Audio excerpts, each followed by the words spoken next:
How does a person simply vanish in the middle of the day? In a city of millions, a city built on sunlight and secrets, how does a life get erased in the middle of a Tuesday afternoon? Miami, Florida. November 12, 2018. This was not a disappearance in a dark alley.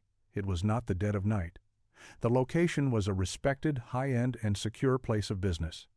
And Rebecca Manning, a 28-year-old woman, walked inside the tropical K9 Academy and was never seen again. She was an experienced and passionate dog trainer, a professional whose life revolved around precision and control. Her specialty was working with the most difficult cases, aggressive breeds, rescue dogs with severe trauma. She was strong, empathetic, and, above all, responsible. Her older brother, Derek Manning, knew this. He knew she would never voluntarily walk away from her life. The official record, the one the original investigators filed away, was a collection of dead ends. On that Tuesday, Rebecca arrived at the academy at 11:15 a.m. with her personal Pitbull, Ranger.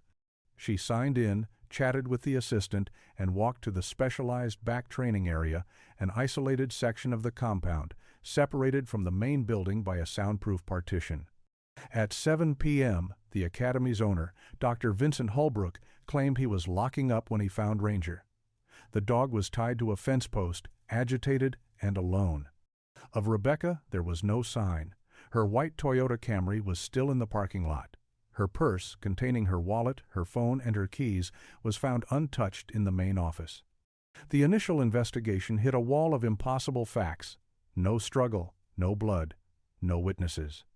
And the single, catastrophic failure that rendered the entire case unsolvable, the Academy's entire 16-camera security system, was offline. The report stated scheduled maintenance. A coincidence so profound, so insultingly convenient, that it felt like a deliberate act. No video, no witnesses, no motive. The case went cold. For 2 years, Derek Manning lived in a purgatory of unanswered questions, staring at a map on his wall, convinced his sister was alive. He refused to let the case die. He had no idea that the answer he was looking for was already on its way, delivered by an anonymous stranger. On February 15, 2020, 2 years and 3 months after Rebecca vanished, an email appeared in Derek's inbox. It was from an anonymous account. The subject line was blank. The body contained only 2 things: a set of GPS coordinates for Bayfront Park and a 47-second video file. His hands trembled as he clicked play. The footage was grainy, shaky, clearly filmed by a tourist. It showed the busy park. Then, in the background, a figure walked past. A woman with distinctive, long red hair, walking a large pit bull. Derek's heart stopped. He zoomed in. It looked like her. But after 2 years of false hope, he couldn't trust his own eyes. Then, at the 32-second mark, the woman paused to adjust the leash. Her left wrist came clearly into view. Derek stopped the video. He didn't breathe. Even through the low-quality pixels, he could see it. A small, familiar indentation on her wrist, a scar from a bad break when she was 15. It was her. It was Rebecca. He checked the metadata. The timestamp was genuine. This was proof of life.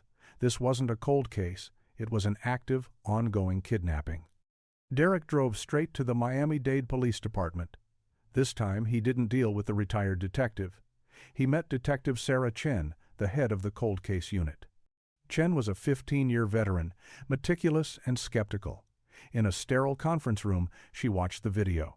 "It's grainy," she said. "The scar," Derek insisted. The 32-second mark. "Check her medical records." Chen enlarged the frame. She stared at the pixelated mark, then pulled Rebecca's file. She read the note. Healed with a visible ridge and permanent indentation. Her skepticism vanished, replaced by sharp focus. By the next morning, the lab had authenticated the footage. No tampering. Facial recognition, a 94% probability match. Detective Chen made the call. "I'm officially reopening the Rebecca Manning disappearance investigation. This video changes everything." Detective Chen's investigation started where the original timeline broke, the tropical K9 Academy. But this time, she wasn't just collecting facts. She was hunting for lies. She began again with Dr. Vincent Holbrook. The respected veterinarian was polite, cooperative, and repeated his 2018 statement almost verbatim. He walked her through the timeline, Rebecca arriving at 11:15 a.m., the check-in at 4 p.m., the discovery of the lone dog at 7 p.m. But Chen, now armed with the knowledge of the 2020 video, watched his body language. His calmness seemed rehearsed, his hands clasped tightly behind his back. When Chen informed him the case was reopened due to new evidence, Holbrook's composure finally cracked. His eyes widened. "That's impossible," he said, taking a step back. There was no sign of her. Chen left the owner and moved to the staff. Her next stop was Josh Carrion, the trainer who was supposedly working with a Rottweiler in the main facility. His nervousness was immediately apparent. While Holbrook was cold and calculated, Carrion was visibly sweating. He avoided eye contact, his weight shifting from foot to foot. He repeated his original statement.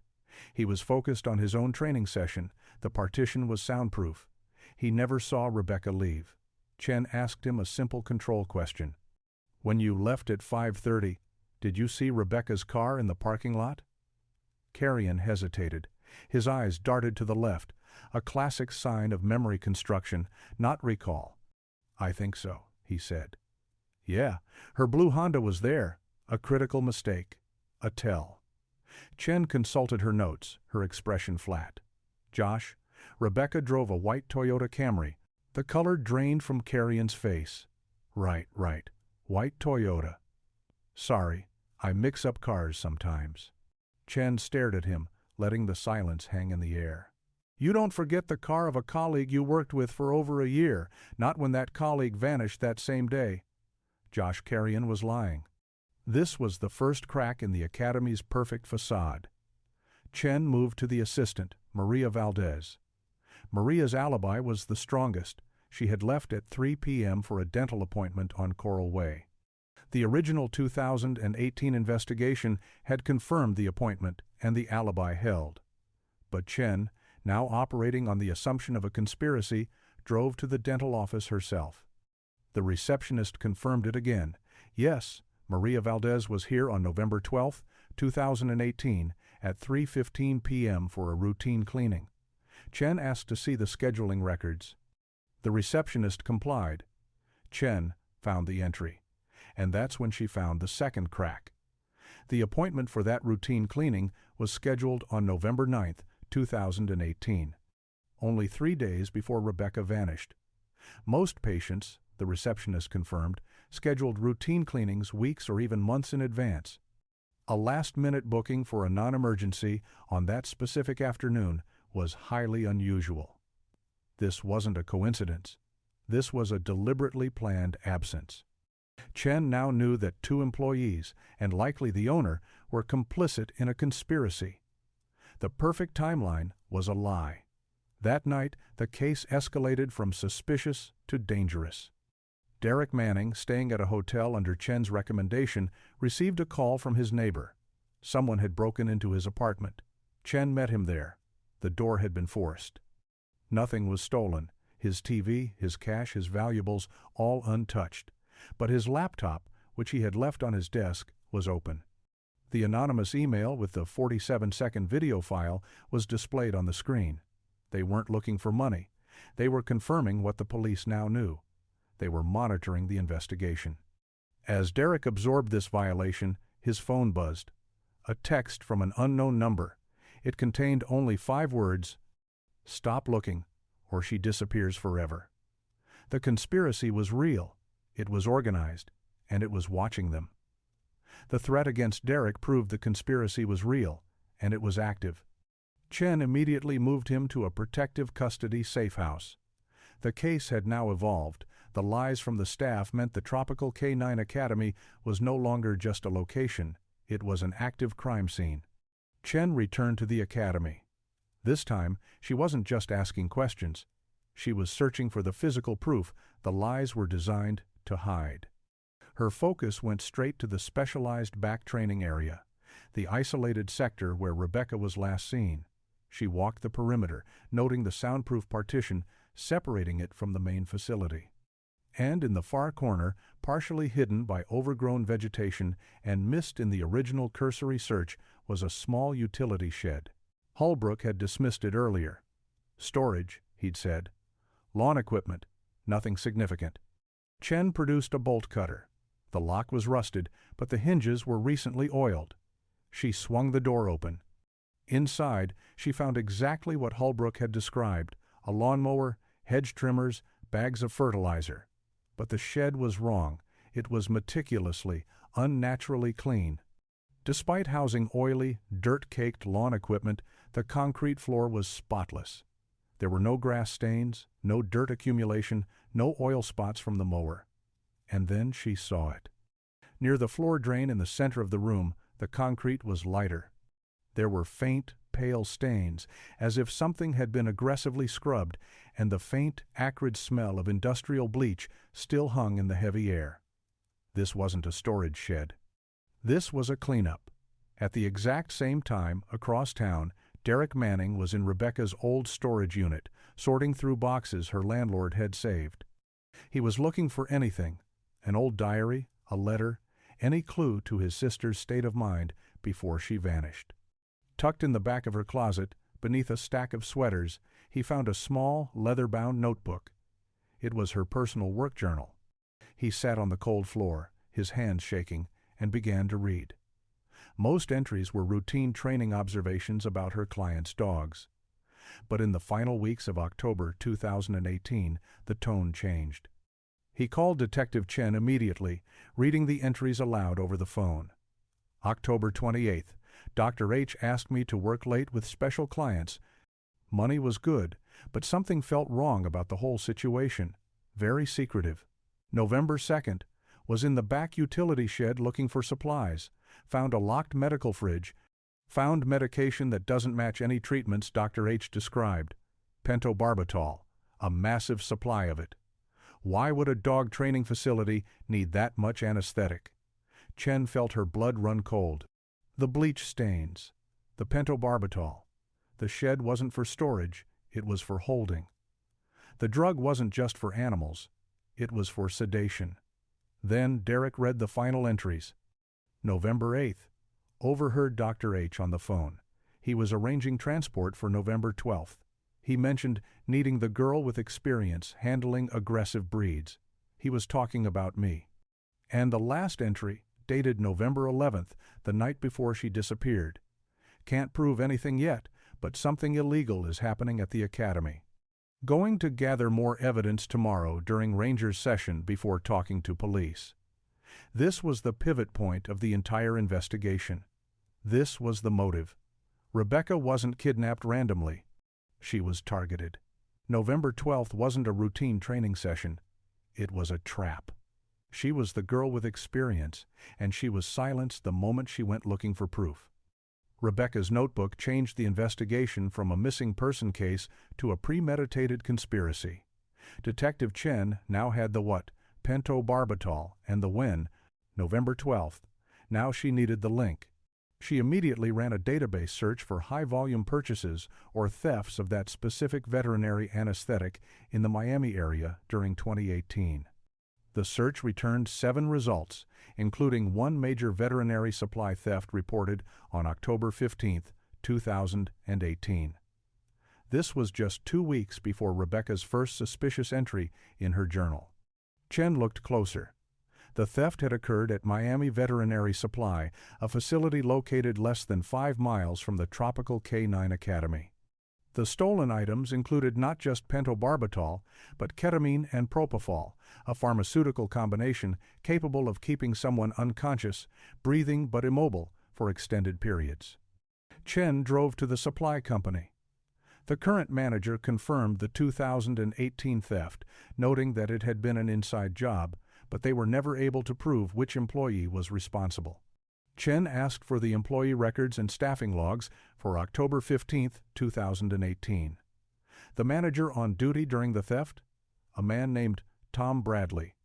Chen recognized the name instantly. She checked the K9 Academy's personnel files. Tom Bradley was the same man currently listed as the full-time maintenance supervisor at the tropical K9 Academy.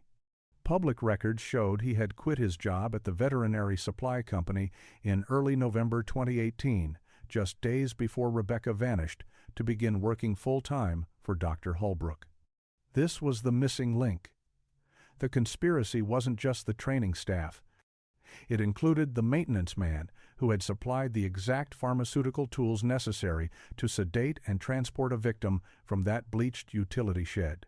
Chen laid out the conspiracy on her whiteboard. Dr. Holbrook, the ringleader with the pristine reputation. Maria Valdez, the assistant who provided the planned alibi. Josh Carrion, the trainer who provided the false timeline. And now, Tom Bradley, the pharmacist and the muscle. But one critical question remained. Why? Why keep her alive for 2 years? If she had uncovered their crimes, why not simply silence her permanently in 2018?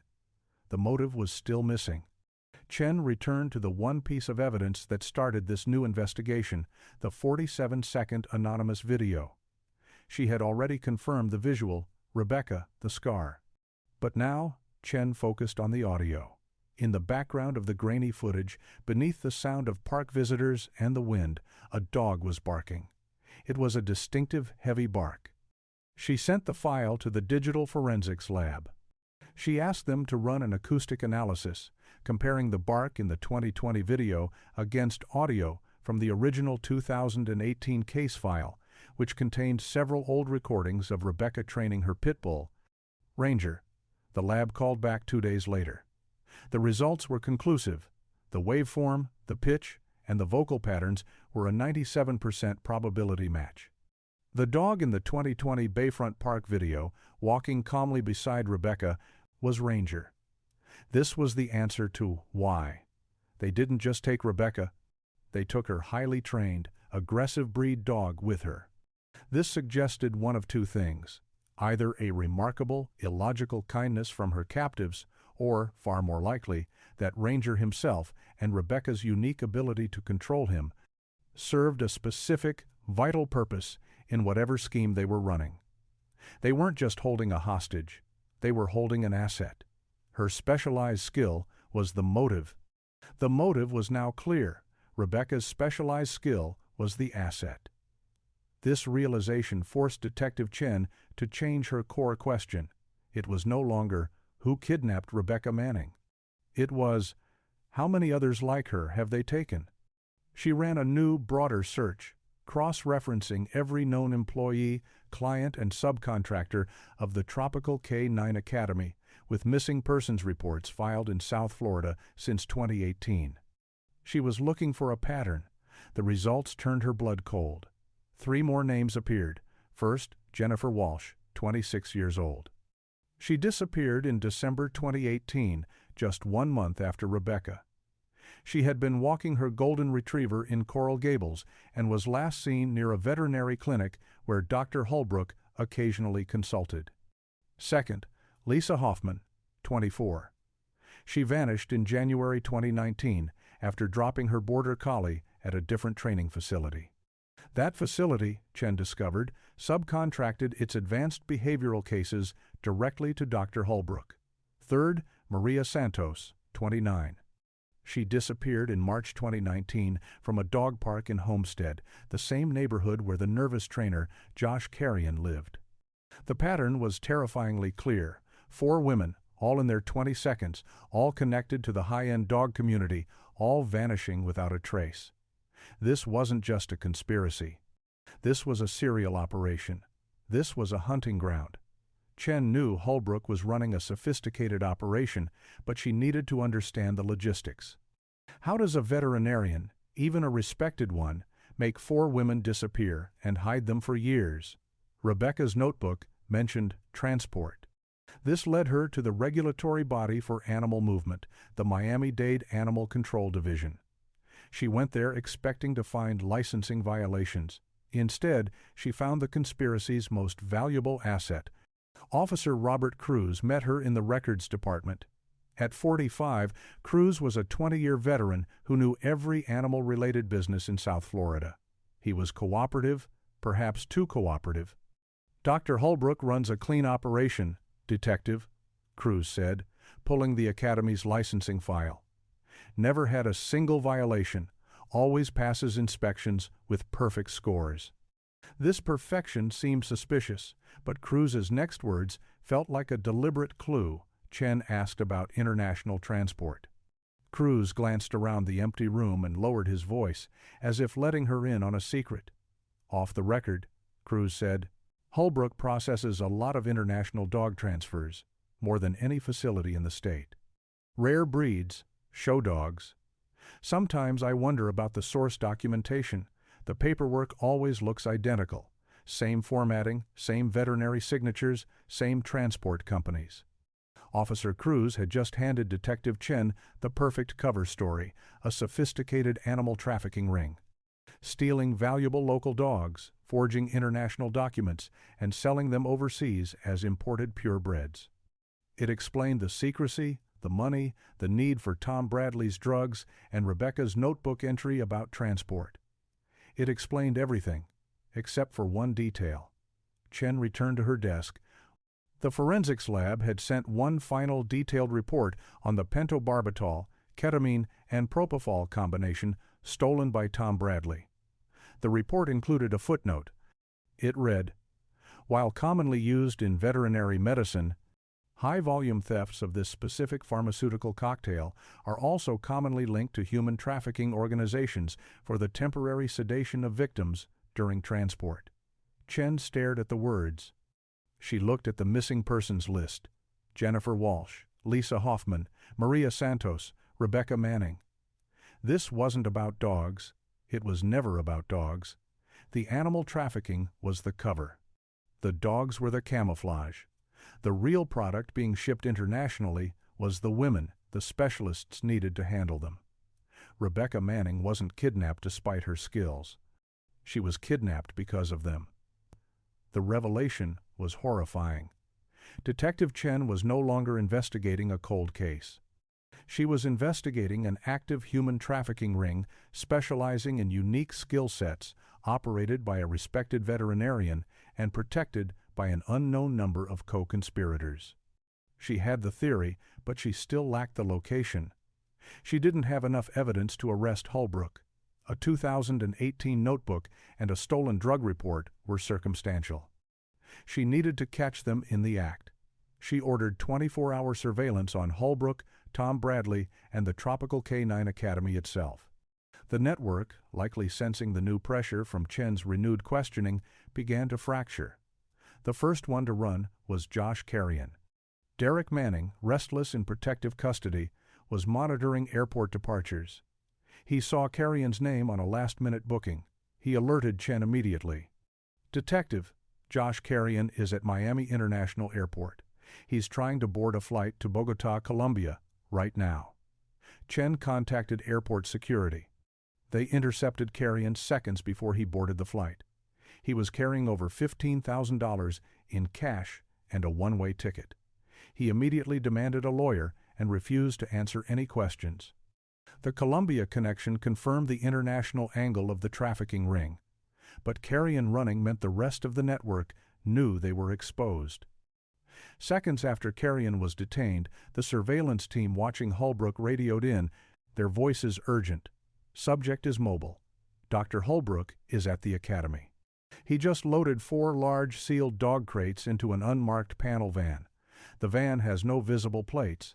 He's driving toward the interstate." This was it. "Follow him," Chen ordered, "but maintain distance. I'm en route." Chen activated her lights, her mind racing. Was he moving animals, or was he moving victims? The surveillance team tracked the van north, exiting in Broward County and heading toward a desolate warehouse district near Fort Lauderdale Airport. The location was perfect for an international smuggling operation, isolated yet close to transportation hubs.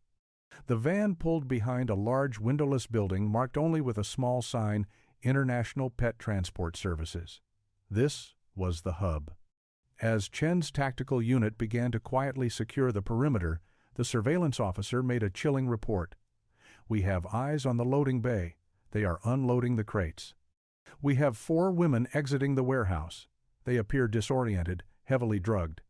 Chen made the call. Go. Now. The tactical team breached the facility. It was a sophisticated holding area, complete with veterinary medical equipment and transport gurneys. They found Dr. Vincent Holbrook inside, calmly shredding documents in an industrial incinerator. He offered no resistance. They secured the 4 women, who were heavily sedated but alive. EMTs rushed them to the hospital. It was a massive victory. They had cut the head off the snake. Chen walked through the chaotic scene, her heart pounding. She looked at the faces of the rescued victims, one by one. Her hope sank. It was a major breakthrough, but it was a devastating personal blow. None of the 4 rescued women was Jennifer Walsh, none was Lisa Hoffman, and none of them was Rebecca Manning. They had captured the ringleader, but the other victims, including Rebecca, were still missing. Dr. Vincent Holbrook was in federal custody, but Rebecca Manning was still missing. Detective Chen needed answers, and she needed them fast. She entered the interrogation room. Holbrook sat calmly, his demeanor replaced by cold calculation. He had been caught, and now he wanted to control the narrative. He waived his right to an attorney, confident. "Detective Chen," he began, "you have been very thorough. You have successfully discovered a sophisticated animal trafficking operation." He admitted to it. He admitted to stealing valuable dogs, forging import documents, and selling them internationally. But then he delivered the lie. "You are operating under a fundamental misunderstanding," Holbrook said. "You assume Rebecca was a victim. She wasn't. She was a participant." He claimed that Rebecca, brilliant with animals, had discovered the animal smuggling operation in late October 2018 and demanded a partnership, a 20% cut in exchange for her silence and her expertise. To prove his claim, he provided a specific offshore bank account number in Coral Gables, opened under Rebecca's mother's maiden name, showing 3 cash deposits totaling $24,000. "She became greedy," Holbrook continued. "She wanted 50%. On November 12th, she came to the academy not to train, but to steal our client database. Maria Valdez confronted her about the theft. Rebecca attacked her, they struggled, and Rebecca fell. She hit her head on the concrete. We thought she was dead. It was a brilliant lie. It explained the disappearance, the drugs used for transport, and the clean shed, the scene of the accident." He claimed they panicked and transported her body, only to discover during transport that she was still breathing. At that point, Holbrook sighed. "We had limited options. We relocated her to a secure facility where she could recover without compromising our operation." Chen was reeling from the accusation. The secret bank account was a specific, verifiable detail. Was it possible Rebecca was involved? As Holbrook's lawyer finally arrived to end the interview, Chen's phone buzzed. It was Derek Manning, calling from the safe house. "I got another one," he said, his voice cracking. Another anonymous email had arrived. This footage wasn't a grainy tourist video from a park. This was clear, recorded indoors. The timestamp was February 16, 2020, the day after the Bayfront Park sighting. It showed Rebecca, looking pale but alert, sitting up in a hospital bed. She was speaking directly to a small hidden camera. This was her testimony. "Derek, if you're watching this, I'm alive, but I am not safe. I need you to know the truth. Doctor, Holbrook is not trafficking animals. He is trafficking women along with the dogs. We are being held at different locations and moved regularly. I discovered the truth, and they took me." The video continued. "I cannot escape, because they have Ranger. They have my dog, and they have threatened to kill him if I run. The operation is bigger than just Miami. They have connections in Colombia, Venezuela, and Eastern Europe." Rebecca looked directly into the camera lens, her eyes pleading. Then she delivered the final, devastating blow. "Derek, you cannot trust anyone connected to the academy. Don't even trust Miami Animal Control. Some of them are working directly with Holbrook." Chen stared at the screen. Officer Robert Cruz. The helpful cop who had fed her the perfect animal trafficking cover story. He wasn't just helpful, he was the mole. Holbrook's entire testimony had just collapsed. This wasn't an accident. This was a conspiracy that reached inside her own department, and Rebecca's video had just confirmed the existence of another facility. Rebecca's testimony from inside the network changed everything. Dr. Holbrook was a liar. And worse, Officer Robert Cruz was a corrupt insider. Detective Chen now knew she was fighting a conspiracy that had eyes inside her own investigation, an enemy who knew her every move. She had two targets, the facility Rebecca showed in the video and the mole who was protecting it. She had to move on, both simultaneously, but she knew Cruz monitored the police radio.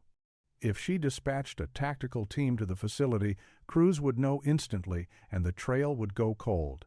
She had to neutralize the mole first. Chen set a trap. She bypassed the central dispatcher and called Officer Cruz directly on his personal cell. "Officer Cruz," she said, her voice calm, "I need you to respond to an emergency animal situation. Reports of a large aggressive dog loose in Coral Gables. The address is 1247 Miracle Mile." She had just sent the mole on a fictional call, hopefully buying her tactical team a clean window to move. Simultaneously, Chen dispatched a helicopter unit and tactical ground teams, not to the fake address, but to the Everglades coordinates she extrapolated from Holbrook's file and Rebecca's video. The helicopter unit found it, a converted medical trailer hidden under dense camouflage netting, miles from any known road. But as the ground team breached the facility, they found it empty. It was a horrifying scene. Restraint beds, IV equipment, blood samples on medical trays, and empty dog kennels. Evidence of recent habitation was everywhere, but the people were gone. Someone had warned them. Cruz must have had another way of monitoring the investigation. As that lead went cold, another lead exploded. The tactical unit Chen had dispatched hours earlier to the private airfield near Fort Lauderdale, where Josh Carrion had not been, reported success. They had intercepted a different private aircraft, preparing for an unscheduled international departure. They had successfully detained 8 suspects, including the assistant, Maria Valdez, and the pharmacist, Tom Bradley. Chen drove to the airfield. Maria Valdez was silent, demanding a lawyer. But Tom Bradley, the maintenance man who stole the drugs, was facing federal human trafficking charges. He knew his life was over unless he made a deal. "I'll talk," Bradley said, in exchange for reduced charges. "You're looking in the wrong place." Bradley confirmed the entire operation. He confirmed the Everglades facility, but said it was only for initial processing. "Rebecca was too high risk," Bradley said, talking fast. "She tried to escape. She created that video. She was moved to our permanent domestic facility. We call it Safe Harbor." Chen demanded the address. 1247 Coral Way, Bradley said. Chen's stomach dropped. It was the same street, almost the same address, she had sent Officer Cruz to on the fictional emergency call. She realized the devastating twist. Cruz would have driven to that address, realized the emergency was fake, but he also would have realized that Chen, somehow, knew about that specific, secret location. She had accidentally tipped her entire hand to the mole. Bradley confirmed her fear. "Cruz called 30 minutes ago," he said. "He knew you were onto him. He warned the safe house." "They're moving her right now." "Moving her where?" Chen demanded. "To the final escape route," Bradley said. "A boat at the Miami Marine Stadium. If you don't stop them in the next hour, she'll be on a boat to the Bahamas, and you will never see her again." Chen contacted the Coast Guard for immediate marine interdiction and raced toward the abandoned Miami Marine Stadium, coordinating every available unit. But Derek Manning, consumed by the need to find his sister, had not stayed at the safe house. He had been tracking Cruz himself. He was already there. From the cover of the abandoned stadium's concrete structure, Derek saw them, Officer Robert Cruz and another man, dragging an unconscious Rebecca Manning from the back of a van. They were moving her toward a 30-foot sport fisher idling at the boat ramp. Derek yelled her name. Cruz turned, saw him, and didn't hesitate. He drew his service weapon and fired 3 rounds. Derek felt a searing, unbelievable pain in his shoulder as the bullets threw him backward. As Derek fell, Cruz and his accomplice loaded Rebecca onto the boat and gunned the engine, speeding toward the main shipping channel and the open ocean. Chen arrived at the chaotic scene seconds later. Paramedics, alerted by the gunfire, were already swarming toward Derek. "They got her," Derek said through the pain, clutching his bleeding shoulder. "They got her on the boat." "She's alive, Detective." "I heard her. She's fighting." Chen borrowed binoculars from a patrol unit. Far out in the bay, the sport fisher was heading for the 12-mile limit. She could see 3 figures, 2 men and 1 woman with distinctive red hair. A Coast Guard cutter, responding to Chen's alert, was already positioning to intercept. The cutter was closing the distance. Warning shots were fired across the bow of the fleeing boat. It seemed over. But as the cutter prepared to board, Chen's tactical phone buzzed. An unknown number. It was a live video feed. The feed showed Officer Cruz, his face grim, on the deck of the boat. He was holding his pistol to Rebecca Manning's head. A text message followed. "Call them off now or watch her execution." Chen made the impossible choice. She grabbed her radio. "Coast Guard unit, abort boarding procedures immediately. Suspect has a weapon on the victim. Maintain following distance. Do not board." The cutter slowed, falling back. The standoff was tense. The boat was now 11 miles out, just minutes from the invisible line of international waters where Chen would lose all jurisdiction. Chen called Cruz's phone. "I know you don't have enough fuel to reach the Bahamas, Cruz," she bluffed, repeating the logic Derek had realized earlier. "What's your real plan?" There was a long silence on the line. Cruz had been caught in his deception. "You're smarter than I expected, Detective," his voice snarled, "but not smart enough." On the live video feed, Chen watched in absolute horror as Cruz moved toward Rebecca with a syringe. She struggled, but she was tied to a chair. Cruz injected the full contents into her arm. She went limp almost immediately. "Insurance, Detective," Cruz said, his voice cold. "Rebecca now has approximately 6 hours to live unless she receives the antidote. The Coast Guard can follow us all they want, but without specific medical intervention, your victim dies at midnight, and only Dr. Holbrook knows the correct dosage and timing." Before the Coast Guard could react to the change, Cruz and the other man lifted Rebecca's unconscious body and threw her overboard. She hit the water and floated. They had strapped a life vest on her. "Target has thrown victim overboard," Chen yelled into the radio. "Coordinates 25.467, 2 north, 79.9, 833 west. Immediate rescue required." The Coast Guard cutter had to abandon the pursuit of the fleeing boat and initiate a rescue operation. A helicopter rescue swimmer deployed, securing Rebecca. Chen watched as Rebecca was hoisted into the helicopter, but she knew they had only won a temporary victory. Cruz and Bradley had escaped. Rebecca was safe from the ocean, but the poison was already killing her. Chen had 6 hours, and Dr. Holbrook was in jail, protected by his lawyer. Rebecca was airlifted to Jackson Memorial Hospital, but she was dying. The high-dose pentobarbital cocktail was causing systemic, cascading organ failure. Dr. Elizabeth Martinez met Detective Chen in the emergency department with a grim prognosis. "She's critical, Doctor," Martinez said. "We are treating the symptoms, but without knowing the specific formulation and the antidote protocol, she has perhaps 4 hours before the organ failure is irreversible." Chen burst into the Miami-Dade County Jail, demanding immediate access to Dr. Vincent Holbrook. But Holbrook's attorney was already there, blocking the interview, citing his client's constitutional rights. Derek arrived, his arm in a sling from surgery, his face pale with anguish. "Offer him anything, Chen," Derek pleaded. "Offer him a deal." Chen knew she had no choice. After an emergency authorization from the district attorney, she entered the interrogation room at 9:20 p.m. Dr. Holbrook, the veterinarian, appeared calm, calculating, as if negotiating a business transaction. "I will provide the antidote protocol," Holbrook stated, "in exchange for a written guarantee that all federal trafficking charges will be reduced to misdemeanor level." Chen felt a surge of rage. "You trafficked at least 17 women internationally. Misdemeanor charges are not appropriate." Holbrook looked at his watch. Then Rebecca Manning dies at midnight. The choice is yours. Chen stared at the man who believed he held all the cards. She called his bluff.